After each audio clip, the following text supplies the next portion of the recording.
Buenas noches compañeros, buenas noches ingeniero. Durante el siguiente video vamos a entender de una manera sencilla y clara qué es necesario para el desarrollo de software, los pasos que nos llevará a la construcción, algo que vamos a conocer con el nombre de sistema de información.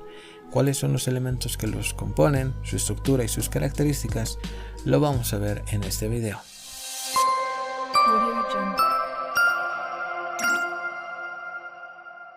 Un sistema de información es un conjunto de distintos componentes que tratan de trabajar de manera unida para administrar la información que se recibe y luego esta información va a llegar a las actividades de una determinada organización. Lo primero que hay que entender de esto son los elementos en los cuales se puede encontrar en un sistema de información. Entre ellos está el denominado de nombre proceso. A través de los procesos se puede desarrollar estrategias de organización y además a ello se puede marcar de distintas tareas lo que se quiere llevar a cabo mediante estrategias. Los procesos se distribuyen en tres niveles.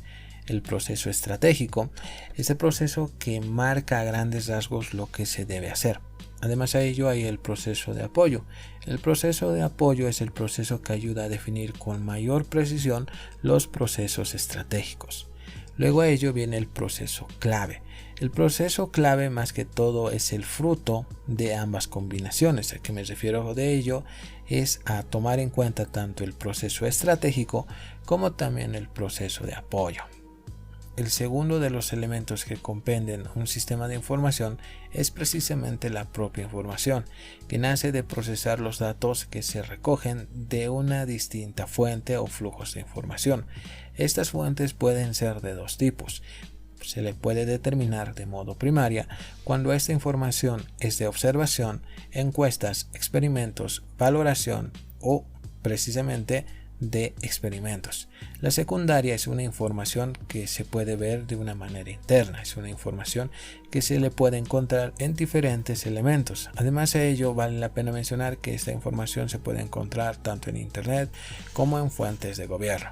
Es importante saber procesar toda esta información, de esa manera evitando los problemas tanto técnicos, semánticos y de eficacia. Otro de los elementos son las personas involucradas en los sistemas. Se pueden distinguir en tres grandes tipos de personas, según la función que desempeñan dentro del sistema de información. Por ejemplo, hay las personas que son propietarias. Son los directivos o dueños del sistema, los que patrocinan y fijan presupuestos, plazos y condiciones para este desarrollo. El desarrollador del sistema son los encargados de crear sistemas de información. Entre ellos están los analistas, los diseñadores encargados de obtener la condición, lo que se requiere de la parte de los usuarios, y los programadores, que son los que programan e implementan y mantienen el sistema. Para finalizar viene la parte de los usuarios. Los usuarios son los empleados que hacen uso del sistema. Aquí se incluyen los administrativos, los técnicos, supervisores, directivos, etcétera, etcétera. Estas personas son las que utilizan el sistema y reportarán más que todo los fallos y las mejoras necesarias que vamos a aplicar al sistema. El último de estos elementos son los medios de soporte de los sistemas de información y, como se comentan, apoyan de manera tecnológica a que se pueda hacer un soporte tanto en temas de redes, sistemas operativos, los mismos ordenadores, sistemas de control de presencia, etcétera, etcétera. Son elementos imprescindibles para un sistema de información que quiere llevarse a cabo o ya están en funcionamiento. Elementos esenciales. Para poder hablar de sistemas de información es preciso reunir 6 componentes que deben ser capaces de integrarse para trabajar de una manera conjunta. Una de ellas es el hardware. El hardware, más que ser un objeto que puede ser palpable, se trata de una tecnología de almacenamiento, de comunicación, tanto de entrada como de salida de datos. El software no es más que los programas destinados a recoger datos, almacenarlos, procesarlos y analizarlos, y de esa manera generar conocimiento para el usuario final. Pasamos a la parte de los datos. Los datos son porciones de información donde recibe todo el valor. Los procedimientos son las políticas y reglas de negocio aplicables a los procesos de dicha organización. pasamos a la parte de usuarios, donde en este punto son quienes van a interactuar con la información extraída de los datos, constituyendo y componiendo de esta manera decisiones tanto de éxito o fracaso para cualquier iniciativa empresarial. Y para finalizar, no puede faltar la retroalimentación, que es el elemento clave de cualquier sistema de información, al ser la base para la mejor continuidad. Pese a que se toma en consideración todos estos elementos, vale la pena mencionar que en la definición más compleja de sistemas de información hay que tomar en cuenta que en muchas ocasiones con este término se hace referencia solamente al software, dando por supuesto que los otros 5 elementos, en cualquier caso, en el diseño de un sistema de información, tiene que ver mucho con el tema empresarial. Y existen 2 factores críticos para lo que debemos tomar como una referencia para orientarnos y reforzar algunos puntos de vista. Entre ellos podemos mencionar los siguientes: el tema de la calidad de información, donde vamos a tanto la completitud, la exactitud, la fiabilidad y la consistencia. Y por otro lado hay que tomar en cuenta que debe satisfacer al usuario mediante la accesibilidad, la velocidad, la precisión, visualización y personalización. ¿Cómo un sistema de información ayuda al funcionamiento de una empresa? Como vimos, en los sistemas de información tienen diferentes niveles y funcionalidades, pero eso es evidente a medida que estos software ayudan a la empresa a funcionar de una manera más adecuada. Por medio de esta adaptación de los sistemas, al gestor consiguen reunir una serie de informaciones importantes que puede impactar tanto en el servicio del cliente como en el proceso interno. Además, la obtención de estos datos permite que el mismo cliente, o en este caso el emprendedor, analice esos datos para que luego pueda interpretarlos. De esta manera, la información puede ser utilizada para la toma de decisiones de una manera estratégica, controlando las informaciones y los datos y asegurando que la empresa esté funcionando con lo máximo de eficiencia. Con esto, el resultado de una ganancia y competitividad ya es más del lado del emprendedor. Consigue identificar fallas y oportunidades, atendiendo a las demandas no satisfechas y nichos específicos del mercado, diferenciándose más que todo de la competencia. En el caso de las pequeñas y medianas empresas, sirve como un orientador para la toma de decisiones. Para las grandes, ayuda a organizar los datos, reunir la información y organizarla para la toma de decisiones, que pasan a ser más que todo de temas de estrategia.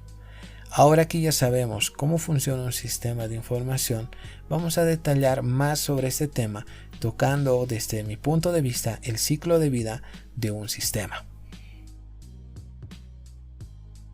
En este caso he basado mi ciclo de vida de sistema mediante un estándar, el ISO 12207. En este estándar, más que todo, se especializa más en el proceso de ciclo de vida del software de una determinada organización. Entonces estoy partiendo desde ese punto de vista, la ISO 12207 o 1220, o mejor dicho 12207. El ciclo de vida de un sistema de información en el marco de referencia que contiene los procesos, las actividades y las tareas involucradas en el desarrollo, la exploración y el mantenimiento de un producto de software, abarcando la vida del sistema desde la definición de los requisitos hasta la definición de su uso. El ciclo de vida de un sistema de información es un marco de referencia que contiene los procesos, las actividades y las tareas involucradas en el desarrollo, la exploración y el mantenimiento de un producto de software, abarcando la vida del sistema desde la definición de los requisitos hasta la finalización de su uso. Para ser un poquito más detallistas, vamos a tocar qué es el ciclo de vida. El ciclo de vida es un conjunto de fases o etapas por las que pasa un sistema desde que se concibe, o sea, desde que nace, hasta que se retira de su servicio. Es decir, se trata de una estructura de proceso de producción, en este caso un sistema de información, donde el modelo de ciclo de vida indica cuáles son las actividades a realizar y las órdenes en las cuales se va a realizar. Todo ciclo de vida debe cubrir 3 objetivos básicos. Número 1, definir las actividades a realizar y en qué orden. Número 2, debe asegurar la consistencia con el resto de los sistemas de la información de la organización. Y número 3, debe proporcionar puntos de control para la gestión del proyecto, los cuales debe quedar tanto especificado como el tema del calendario, y no puede faltar también el tema del presupuesto. No hay que confundir este concepto con el tema de la metodología. La metodología, más que todo, es más o menos como decir la técnica en la cual vamos a aplicar una construcción de un sistema. Es muy diferente al ciclo de vida. Además de ello, vamos a determinar los recursos a utilizar, las personas que están implicadas en el proyecto y además las actividades que deben cubrir, entre otras características. El ciclo de vida nos indica las actividades a realizar y en qué orden para construir un sistema de información. Una metodología indica cómo avanzar en la construcción del sistema, es decir, las técnicas los cuales debemos seguir. Ahora, en este punto yo estoy haciendo énfasis más que todo en la norma ISO 12207, en los cuales se menciona que las actividades a realizar durante un ciclo de vida de un software se agrupan en 5 procesos principales, 8 procesos de soporte y 4 procesos de organización, así como un proceso especial que permite adaptar el ciclo de vida a cada proyecto concreto. Vale la pena destacar que esta norma en realidad nos da una especie de boceto en lo cual debemos regir nuestro ciclo de vida, pero en realidad solamente nos da un énfasis en ese punto, pero en realidad no nos da puntos específicos de cómo vamos a elaborar este detalle. Los procesos principales del ciclo de vida son aquellos que resultan útiles a las personas que inician o realizan el desarrollo, la exploración o el mantenimiento de software a lo largo del ciclo de vida. Por ejemplo, hay puntos como el proceso de adquisición. El proceso de adquisición contiene las actividades y las tareas que el comprador, el cliente o el usuario realizan para adquirir un sistema o un producto de software. El proceso de suministro contiene las actividades y las tareas que el suministrador y el proveedor realizan. Además de ello, trata asimismo de identificar los procesos de los recursos necesarios para gestionar y garantizar el éxito del proyecto. Incluye el desarrollo de los planes del proyecto y la ejecución de dichos planes hasta la entrega del producto final al cliente. Vale la pena mencionar que dentro de eso hay un proceso de desarrollo. El proceso de desarrollo contiene las actividades, análisis, requisitos, diseño, codificación, integración, prueba, instalación y aceptación. Todos estos puntos especificados en el siguiente detalle. Analizar los requisitos del sistema. Aquí son especificados todos los requisitos del sistema de información, funciones, capacidades que debe cumplir, los requisitos de seguridad, interfaces, el mantenimiento, etcétera, etcétera. El diseño de arquitectura del sistema. Se identifica de los principales componentes tanto de hardware como de software. Análisis de los requisitos de software. En este punto vamos a establecer dichos requisitos incluyendo el nivel de calidad que debe cumplir el sistema. El diseño de arquitectura de software. En este punto el diseñador debe transformar el análisis anterior en una arquitectura que pueda identificar componentes principales. Otro punto importante es el diseño detallado del software. Aquí se realiza un diseño detallado de cada componente, software, base de datos, manual de usuario, etcétera, etcétera. Luego de ello pasamos a la parte de la codificación y pruebas unitarias. En este punto vamos a desarrollar la documentación que se provee para este punto. Luego de ello vienen las pruebas de integración. Básicamente se integran a los componentes de software realizando correspondientes pruebas.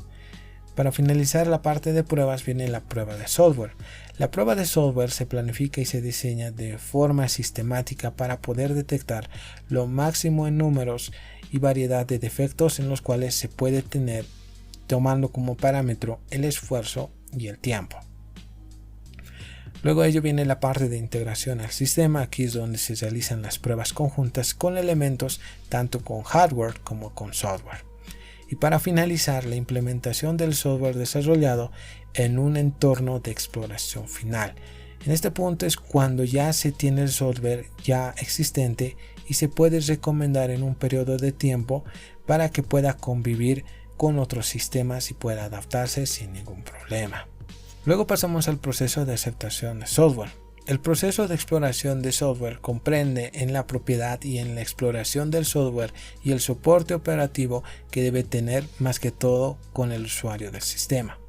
El proceso de mantenimiento aparece cuando tarde o temprano el software requiere modificaciones, bien ya sea por errores o necesidades de mejora. Como podemos apreciar, los procesos y subprocesos es más que todo tiene que ver mucho con el ciclo de vida del software, con el sistema de información.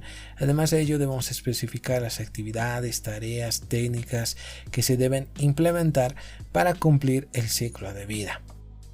Luego de todo eso, vamos a llegar al proceso de soporte.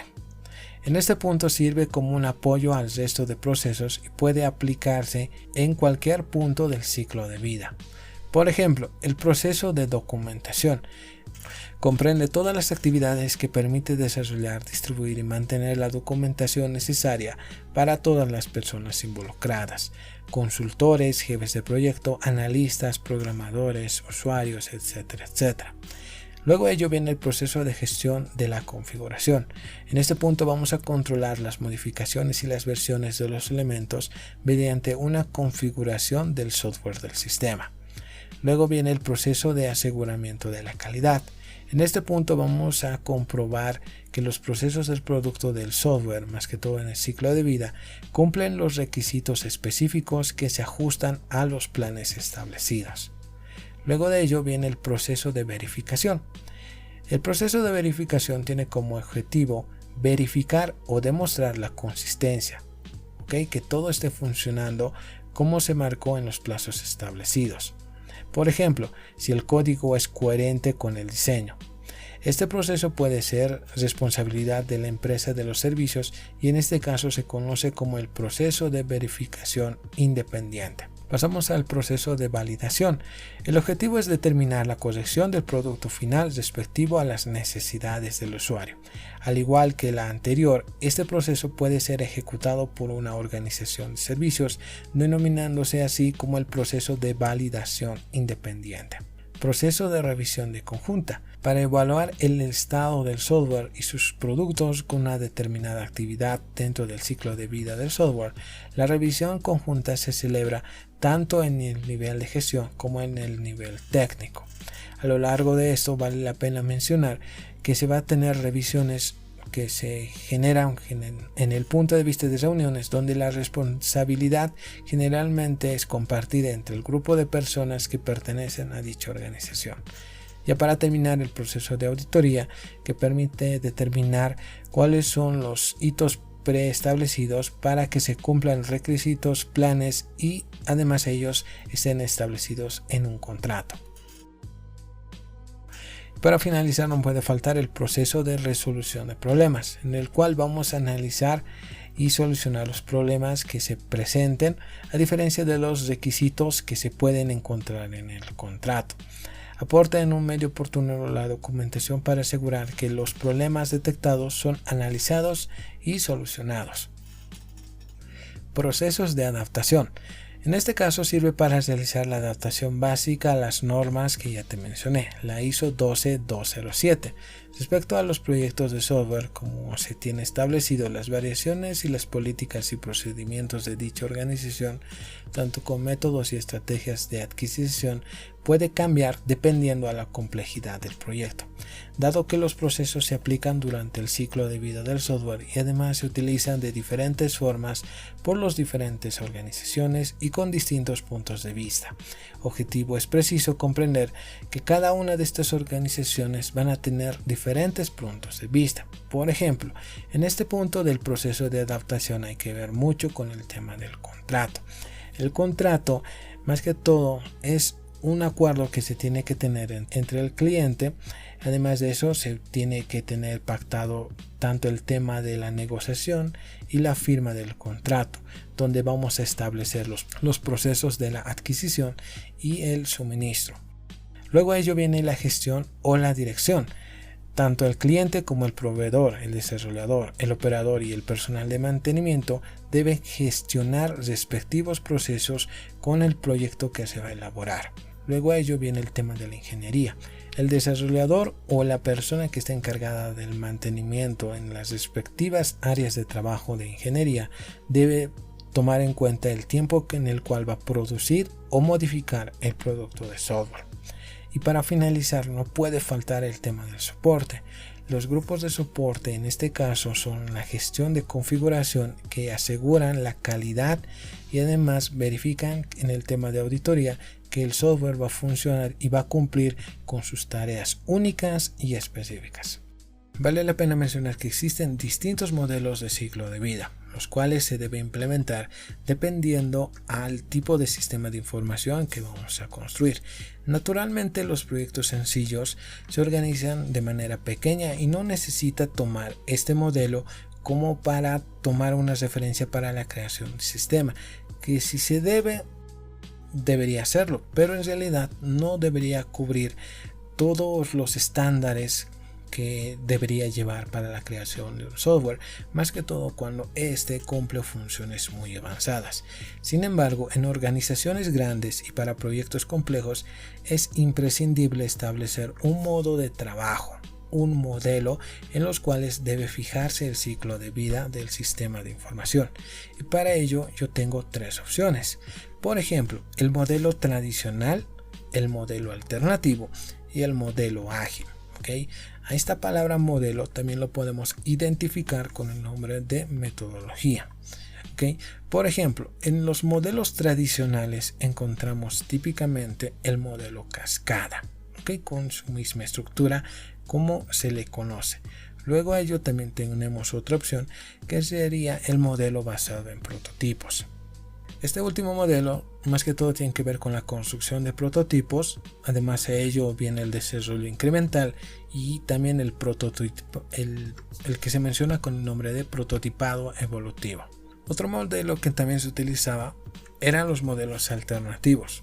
En este punto podemos considerar el modelo espiral y luego a ello también vienen algo que se conocía con el nombre de modelos basados en transformaciones, que es una metodología algo diferente que se usaba más que todo con el elemento de base de datos. Este tipo de metodología se basaba más que todo en lo que sugería Roger Pressman en usar herramientas de cuarta generación, elementos que tienen que ver mucho con el tema de pantallas y lenguajes de alto nivel. Luego a ello también se podría decir que aparece algo en el nombre de proceso unificado de desarrollo de software racional, o más conocido por sus siglas de RUP, que más que todo fueron los primeros métodos en los cuales se podía hacer modificaciones de una manera amplia y tocar puntos de una manera más detallada, dando el paso a los que hoy conocemos como la tendencia a utilizar metodologías ágiles, donde encontramos a Scrum, XP y Kanban. Ya para terminar, vamos a tocar más que todo el tema de la calidad de software, que esto tiene que ver mucho cuando queremos elaborar un proyecto a gran escala y para que este cumpla el requisito necesita detallar el tema de la calidad. Y la calidad lo vamos a ver desde un punto de vista no tan cuantitativo, más que todo tiene que ver mucho con los controles que se van a elaborar para la creación de un sistema. Por ejemplo, ahora vamos a tomar otro estándar, la ISO 25010. Este estándar nos ayuda bastante al desarrollo de software. Por ejemplo, sin duda, algo que hay que tomar en cuenta es siempre la calidad. La calidad siempre es punta angular en todo, y en específico con el tema de desarrollo de sistemas. No obstante, tenemos que basarnos en algunos estándares, como te mencioné anteriormente. Podemos tomar como referencia la ISO 25010 o también la IOC 25000, que por sus siglas toma el siguiente estándar: Square System of the Software Quality Requirement and Evaluation, lo cual es una familia de normas que tiene por objetivo la creación de un marco de trabajo común para la evaluación de la calidad del producto de software. Cuando hablamos de la ISO 25010, estamos hablando de un modelo de calidad compuesto de 8 características que se relacionan con las propiedades del sistema informático. Los modelos están aplicables a cualquier sistema de información o producto de software. En este caso, voy a determinar mediante esta calidad 8 puntos específicos que hay que tomar en cuenta para ver si tu software, tu sistema, realmente está apto a estándares de calidad, donde vamos a verificar algunos puntos que son muy importantes. Por ejemplo, el tema de la funcionalidad. El sistema satisface las necesidades declaradas cuando se utiliza en condiciones específicas. Básicamente es que el sistema haga lo que queremos que haga, o en otras palabras, es funcionalmente adecuado si cumple con todos los requisitos. Esto quiere decir que debe cubrirlos correctamente y además ello debe cumplir con todas las necesidades adecuadas para completar todas las tareas en las cuales fue encomendada. Otro punto que hay que tomar en cuenta es el tema del rendimiento. Sabemos que un sistema de alto rendimiento es rápido, es escalable y además es estable. Y eso es muy importante para calificar con una calidad, más que todo con el tema de cantidad de usuarios que son concurrentes con este sistema, por lo que debemos evaluar cómo se comporta el sistema en ciertas situaciones con diferentes tamaños de carga. Es decir, que vamos a hacer pruebas de rendimiento adecuando al comportamiento que se necesita tanto con el tiempo de carga, con el tema de recursos, eficiencia y capacidad. Otro punto que vamos a considerar es la compatibilidad. Nuestro software debe ser compatible con su entorno, por lo que este debe ser compatible tanto con el hardware como con el software que lo rodea. Por un lado debe existir coexistencia, el cual se refiere a la capacidad de desempeñarse de manera eficiente al compartir un entorno de recursos comunes con otros sin el impacto perjudicial de un mismo a otro. También debe existir la interoperabilidad. Eso significa que es la posibilidad de intercambiar información y usar dicha información con otros sistemas. Debido a esto, es muy importante que desarrollemos basados en estos estándares para asimismo no tener futuros problemas más adelante. Otro tema que hay que considerar es el tema de la usabilidad. Debe usarse por nuestros usuarios objetivos. Un sistema es altamente utilizable si los usuarios tienden a no cometer muchos errores, aprenden a usarlo rápidamente, realizan tareas de manera oportuna y están satisfechos con el sistema en general. Es por eso que nuestro sistema debe ser operativo y debe cumplir más que todo las condiciones para que el usuario cometa menos errores. Y en este punto donde la experiencia de usuario toma un papel fundamental. Si bien este tema es muy nuevo, porque antes simplemente con tener una interfaz era más que suficiente, hoy en día con la experiencia de usuario, que es el User Experience o UX con lo que se conoce hoy en día, tiene un trabajo muy fundamental para poder analizar cómo el usuario debe manipular el software, cómo lo entiende y cuál es la manera eficaz de tener todos los botones, todas las opciones de una manera acertada. Y esto ayuda básicamente a la calidad del software. Ahora vamos a pasar con el tema de la confiabilidad. Algo sencillo para que el usuario confíe en nuestro sistema es que nuestro sistema no debe caerse. Como manejamos ese término, lo vamos a identificar de esa manera, que no se caiga, o al menos el usuario no lo note, por lo que debemos trabajar siempre en la probabilidad de que una operación específica, si bien puede tener fallas en un futuro, tenemos que minimizar precisamente ese entorno de error. Y es aquí donde nos vamos a fijar más que todo con el tema de la madurez, el grado en el que satisface las necesidades de confiabilidad, disponibilidad en lo cual debe ser accesible y la capacidad de recuperación. ¿Cuánto tiempo nos tarda nuestro sistema en cubrir todas esas fallas y que todo funcione correctamente, tanto en el punto de hardware como también desde el punto de vista del software? Ya para terminar, vamos a tocar el tema de la seguridad.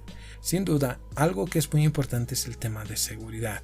Es un término que últimamente se está manejando, más que todo por todo lo que ha pasado en Norteamérica. La información es muy importante porque debe asegurarnos más que todo el tema de la protección de esa información. Los datos de nuestros usuarios deben estar ahí con la seguridad correspondiente, porque de todos modos tenemos que ser muy cuidadosos de que esa información no debe salir a la luz pública, que esa información que los usuarios tienen con el carácter de privado se mantengan con esa característica de privado. Debemos tener en mente que la confiabilidad que nos están dejando al crear un sistema es precisamente el acceso a datos. La integridad, que más o menos tiene que ver con el grado de protección, tiene que marcar precisamente el grado de responsabilidad al momento de crear un software. Y este punto de la privacidad es un punto que tenemos que tomar en cuenta y en los cuales se debe realizar temas de seguridad, como es el caso de penetración de pruebas de vulnerabilidad, ethical hacking, star analytics y todos estos temas que compiten a elaborar testing, más que todo para ver si nuestro sistema más que todo califica para tener todos los estándares de protección, más que todo con el tema de la privacidad. Otro punto importante es el tema de la mantenibilidad. Nuestro sistema debe ser fácil de mantener, incluso analizando, cambiarlo y probarlo. Es algo que hay que tomarlo en cuenta. Debemos tomar también que al momento de pensar en desarrollar de forma modular o en la reutilización cada vez del análisis, hay que tomar en cuenta que estos puntos tienen que ser de fácil acceso y además a ello, con el tema del mantenimiento, tenemos que tomar una documentación para hacerlo correcto en el momento adecuado. Para finalizar, el tema de la portabilidad. Con portabilidad nos estamos refiriendo a la facilidad con lo que un sistema puede moverse de un entorno a otro. Por ejemplo, la posibilidad de que una aplicación móvil pase de una versión de un sistema operativo a otro. Y para este punto se realizan pruebas para ver que también se puede instalar en otros entornos de desarrollo. Más que todo hacemos esto con la palabra responsivo, que quiere decir que puede adaptarse a determinadas pantallas, que el software pueda verse en un monitor que también esté disponible en un dispositivo móvil. Bien, para finalizar viene la parte de la conclusión. Debemos tener en claro que la calidad y el grado de calidad es subjetivo, pero tenemos que seguir normas y estándares porque son aspectos que nos ayudan más que todo a medir las cosas y tener todo en orden. Pero ¿por qué lo digo de manera subjetiva? ¿Por qué tenemos que tomar ese punto de vista a la calidad de software con esa palabra, subjetivo?